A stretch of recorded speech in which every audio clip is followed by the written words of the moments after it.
There are some social network studies proving that if your friend gains weight, your chance of gaining weight increases by 57%.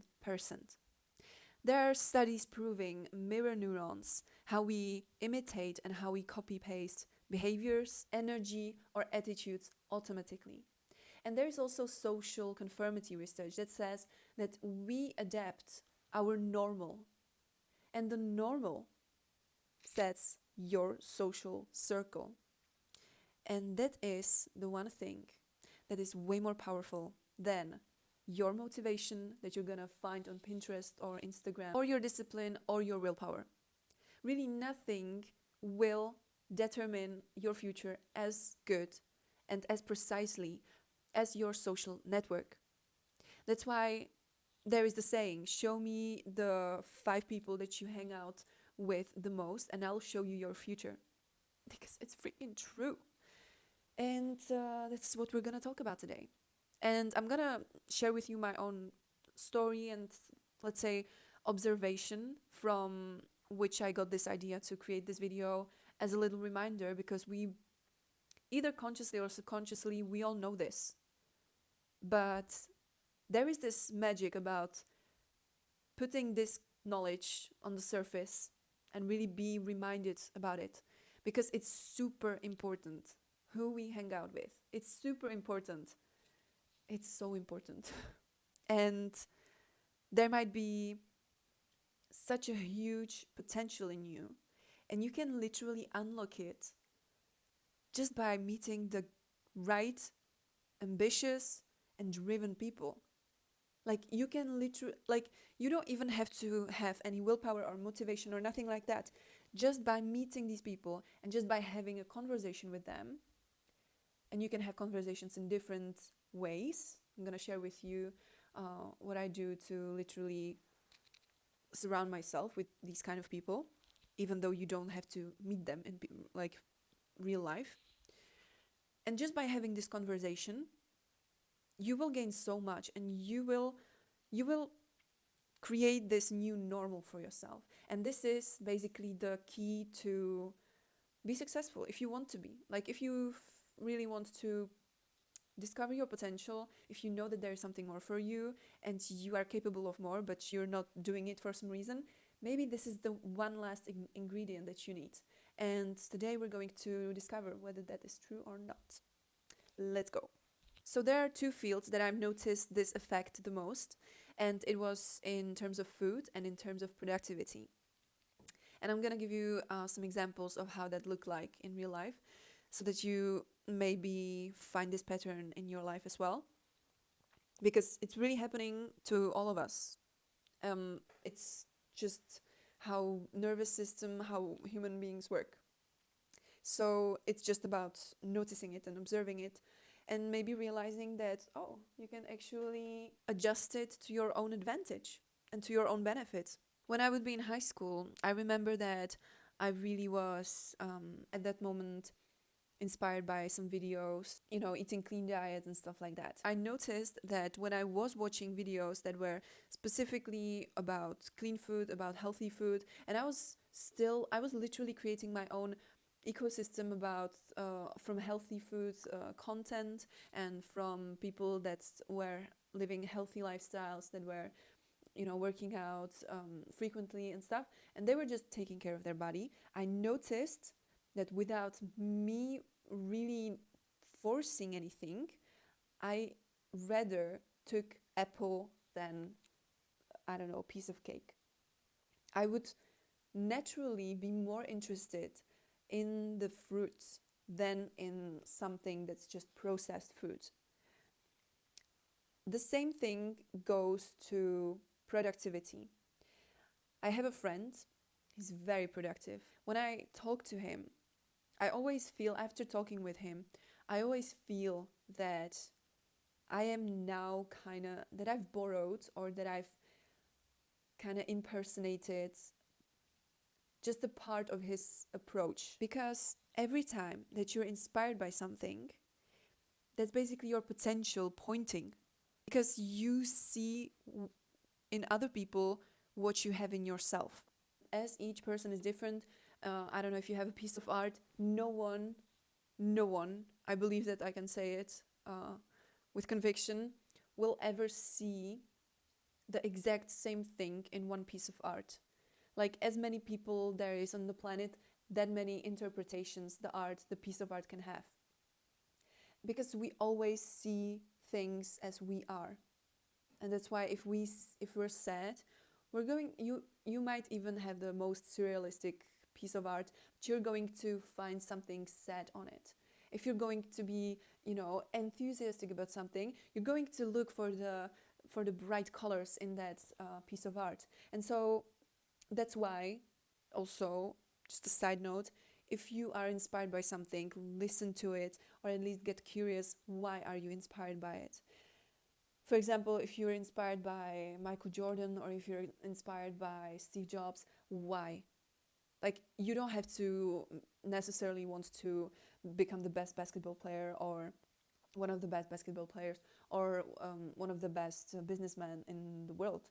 But why? What is it on that person that you are inspired by?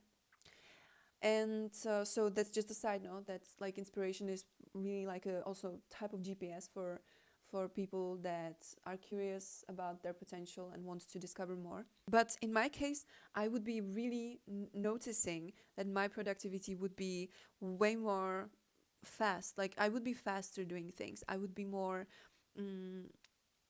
action taking, let's say. And I have to be reminded that this is just the effect of one person and 1 hour of talking per week. This is just the one specific thing that I've noticed about that one friend, and also about the food content. Like, when I would be watching some, I don't know, like a lot of ads on McDonald's or something, of course I would be more drawn to it, because that is actually the point of marketing, to just show up, to remind you that this brand exists, let you connotate it with the whatever, like the sweet stuff, or let you connotate it with French fries. And then, without you realizing it, the more you're exposed to that thing, the more you're likely to notice it and to choose it, when you would have more choices in front of yourself. Like, that's the point basically of marketing, or just those short TV like advertisements. They know what they're doing, and it's partially a subconscious thing. And that's why also content, like digital content, is super important. And that's actually also part of the environment that I'm talking about. Because what is content? It's people talking. It's literally, this is what I'm talking about. You find your person in the digital world. You want to listen to that person. Like, you want to really understand their thought processes. And without you realizing it, you might become like them. That's why when you have very close friend group, you with time almost become, you become very similar to each other. Literally, there are some studies that it was with monkeys, I believe. This is the same with human beings. And it's very subconscious usually, but maybe you see it in your parents. If you sometimes do some stuff and you stop for a while and realize, like, damn, this is like my mom, or damn, this is like my dad. Like, if you are exposed to something for so long, it becomes your normal. The normal is like a very, very strong magnet.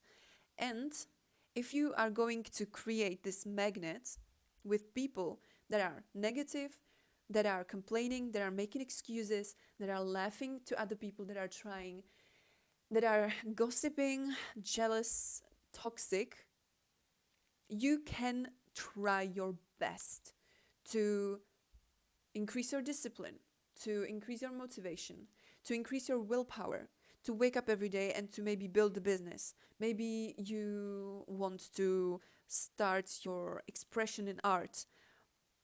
But once you're going to have this normal, it's just making fun of other people, you can try with your motivation, with your discipline for a short term to try to express yourself through art. But if you have this normal that is also embedded in you, in yourself, that you're making fun of people that are trying, you will literally make fun of yourself. And you'll be like, this is ridiculous. What am I doing? This is stupid. Like, why am I even starting? Why am I even thinking about it? Like, I should be doing the stuff that I know, what I'm already known for, or what I'm already good at. Like, this is a type of prison. I mean, we always are in a type of prison, but it's chosen, consciously chosen. That's very important. Consciously chosen. Because so many people are living in subconscious prison that they don't know they even are allowing to be around them. And they think that's just the life. But it's just subconscious. It's like unconsciously agreeing with staying in this prison.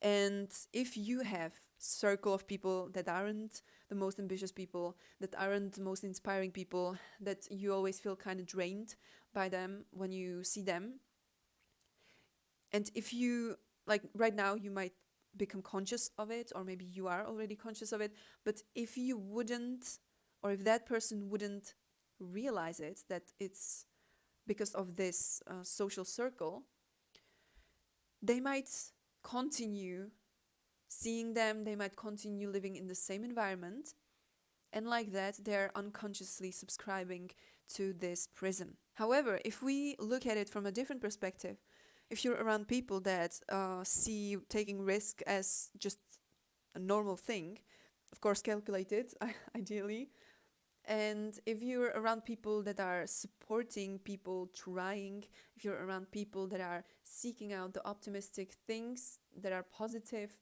if you're around people that see, I don't know, like $1 million deals as something normal, best believe that if you make effort to connect with other people like that, first of all, you will create your new normal. They will really help you to break your limiting beliefs. You also have to do some stuff on your side, in what maybe in journal, to journal out why you have some limiting beliefs, why maybe if you want to connect with people you usually back up, or why if you have a new opportunity for a job that is just exactly what you want, but you might find excuses that you want to stay in your current job, like why do you do that, and stuff like that, because these are all subconscious patterns that bring us to that normal that we have established. And building a new normal isn't easy. It's literally changing your beliefs, and that's not easy, but it's very simple. It's very like straightforward way how to change it. It's like literally changing a code in a computer. But there are, some barriers in the human computer, in the human mind. So that's why we want to make it easier, and you really make changing your beliefs easier, so much easier, by choosing your circle. I would say like you want to choose the circle that you want as you want your future to be. Like you don't want to choose your circle because of your past, because you know them for more than 10 years. It's like impossible to, not to see them every Friday. We have this connection. Yes, but is it like a real connection? Is it a connection because of inspiration, or is it a connection because of habits? And habits can be really tricky. Like if your habit is complaining and meeting other people that are just talking about past, that is a habit to be broken, because if you really want to make something incredible, if you really want your ambitions to be realized, you better stop talking about past or about something toxic, or you better stop. And I'm not saying to stop completely seeing these people, but you don't have to stop seeing them, but you want to focus on seeing people that are inspiring you. And right now, I know that, from time to time, you don't have to have the opportunity to literally see person in real life. that would be that inspiring, that would be that charging your ambitions, you can literally make it also digital. I remember that when I was on this, in the beginning, really, on the journey of trying to figure out like, what do I really want to do, who I am, what's my authentic self like, what is it even, how do I understand, like it's so intangible. When I would be going to work, I would always then take a 45-minute walk in the nature, because that would be just the way that I would go to work. And I would always go like 45 minutes earlier, so that I would take the walk instead of just by bus the whole time. And I would be listening to the School of Greatness. Then I remember my mom saying to me like, "You're much kinder. Like you're very kinder right now. What's happening?" Or my friends would be like, "Are you high?" And honestly, that was really like the proof that, and it wasn't just about, of course it wasn't just about this podcast. It would be like a combination of the podcast with journaling, with meditation. It's not just the environment, but what I'm saying is that the environment makes it way easier to change to your image, ideal image.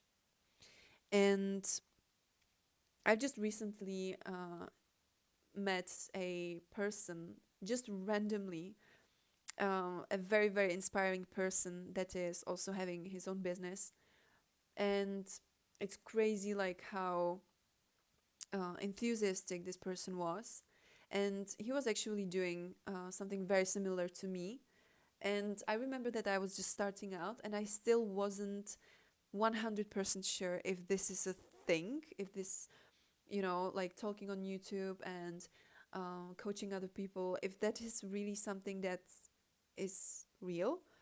And I remember meeting him, and he would be basically also coaching other people.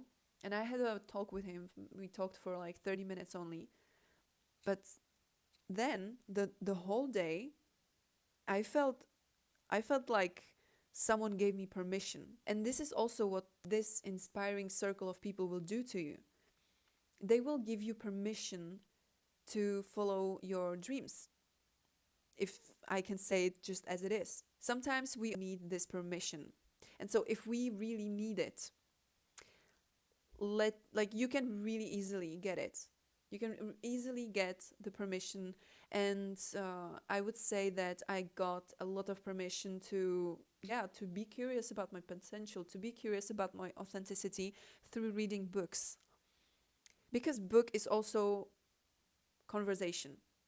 It is just one-sided conversation, but it is conversation, like, okay, so that's not conversation anymore, but it is like a monologue from a person that is putting, let's say, 20 years of expertise into few pages. Like the person can just, write on 200 pages something that he learned in 20 years of experience, and you are now having the opportunity to read it in like 8 hours. What can I say? Like, of course, that books are going to change you. Podcasts are going to change you. Conversations with inspiring people that challenge your limiting beliefs, it's going to change you. And now recently I've just had a day with my friend. He is in a different sphere, let's say, of a business world. If we imagine making a business, you want to put like maybe 4 zeros on any kind of number that you have in mind. And this is the type of business he would be working in. And I remember that when I had a talk with him, I remember that after I left and I just was, walking around the city, I felt like he gave me something. I felt like he gave me again this kind of permission, or like a proof, or something that I reacted somehow to it. And you also will react to it if it's meant for you. How you're going to react to it? Well, you're going to be focused more or you're going to create your interior environment, like the space where you live, for example, in a way so that you can actually focus better, because you will now have this challenged belief, you will have this new normal that this person gave you. Like, of course, you have to hang out with these types of people more often, because then it's going to be more efficient. But you want to really create this bubble of your future. And that's why networking with other people, that's why conversations, like, you can be bold, and if you see a presentation, I don't know, you can be in your university, you can be on a workshop or something, if you really feel drawn to that person that's speaking about something, just after the presentation, go up to him, and maybe they are going to be the person that will see the potential in you, and they will even, like, if someone believes in you, that's like inspiration and ambition and discipline on steroids. Like, if someone believes in you, it can really change your life. And so never underestimate the power of like little conversations in a space where you are excited about, in a space where you're enthusiastic about something. Like, if you're in a marketing event and you're excited about marketing, you want to make as many conversations as you want. I can't afford to care whether I want to make those conversations or not. I just have to make them, because your potential isn't asking about your mood. It's asking about, oh, you really want it? Oh, just go for it. Oh, you have doubts? AKA, you feel like you don't want to do it. Maybe your mood isn't the best. Okay, it's okay. There is a place for another person like that. So if I see it right now in retrospective, I can also see some patterns or some habits that I've taken from people that were not the most ambitious people, that were not the most driven ones. But also I can see myself taking the habits and the approach of those people that are driven and that are ambitious if I'm exposed to them. It's like water and temperature. Like, if you're gonna have a glass of water and you're gonna put it in freezing cold, like, you wait for a while and you're gonna get ice. You can't get hot water in freezing cold. But if you're going to put it on a stove and you're gonna wait until it gets up to 100 degrees Celsius, yes, you're gonna have a boiling water. You can't expect to have ice when you have a stove that's made up to make the water boil. You are like that. And so make sure whether you want boiling water or ice. You have to adjust the environment to that. And I could be praying, I could be meditating, and I could be visualizing that glass of water to boil in freezing cold. And oh boy, would that be a failure? I mean, you get what I mean. Like, there is no amount of discipline or willpower that will overpower the power of environment. If you have your own point of view on this, I would be so happy to talk about it in the comments. So definitely feel free. I'm going to read every comment and we can have a little discussion. If you want to also talk about it on a call, you can book a Casually with Edith. It's going to be also down below this video. Also, talking about power of meeting other people and about the community. If you're interested in something like alignment, neuroscience, and discovering your own potential and having the ability to analyze your own self and to observe yourself and to live more mindfully, you can also check out our community, the Alignment Society. We're going to be so happy to welcome you there. And yeah, that's everything from me today. I hope that this video was somehow, maybe it sparked something within you, and at least in one person. If yes, this video is a success. And yeah, stay awesome. See you very soon, and watch out to your environment.